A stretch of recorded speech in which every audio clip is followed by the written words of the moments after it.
It's day 93 of the Gulf disaster. Here to speak with us this morning is Edward Overton, a professor emeritus of environmental studies at LSU. Good morning, Ed. You tried to retire, and of course there's been an oil spill in your backyard. Let's talk about some of the environmental impacts here, because we've been focusing so much on the capping, but even if this cap holds or the next static kill attempt works, there's still a lot of oil in the water. How much are we talking about? What's the time frame for this cleanup?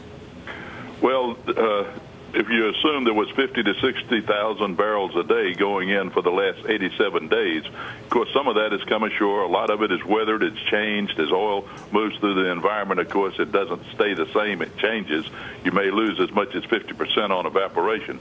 But taking all that into consideration, there's still an awful lot of oil meandering around in the Gulf of Mexico.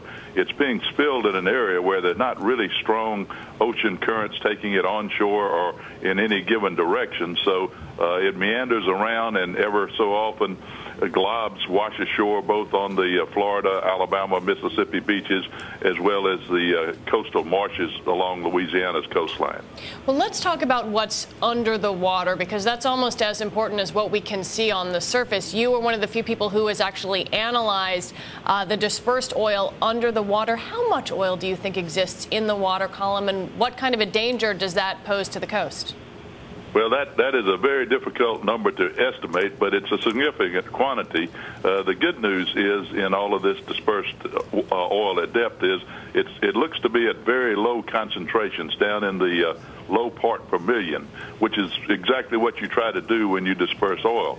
The problem is, of course, we're dispersing it into an environment which we've never done before, and into an environment which we know very little about. It's generally a mystery what even the whole ecology of deep water oceans, we don't know a lot about them because they're very difficult to study. So we're putting oil in there, but clearly the two potential impacts are the toxicity of the oil, and oil can have toxicity at part per million levels, as well as the ability to use up oxygen in those low depths and cause any kind of dead zone. So the good news so far is that we haven't really detected through a number of cruises any really alarming areas of low-level oxygen depletion. So I think that is some encouraging news that this hasn't caused an ecological catastrophe yet. Absolutely. That we know of.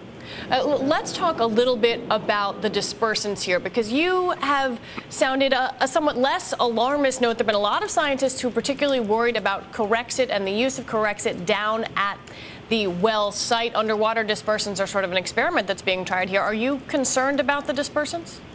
Well, I think we all are concerned. I mean, nobody likes to use dispersants. I mean, it's literally the lesser of two evils. So the reason you use them at depth is to keep more oil off the surface where it can cause extensive damage and damage that we know about. It keeps it offshore, and as well as it helps protect the safety of the response workers. Right above the well, there's literally a small city of boats and ships that are being used in the relief wells and the capture and cleanup technology, and dispersion helps cut down the exposure for these workers to these fumes that are coming from the oil.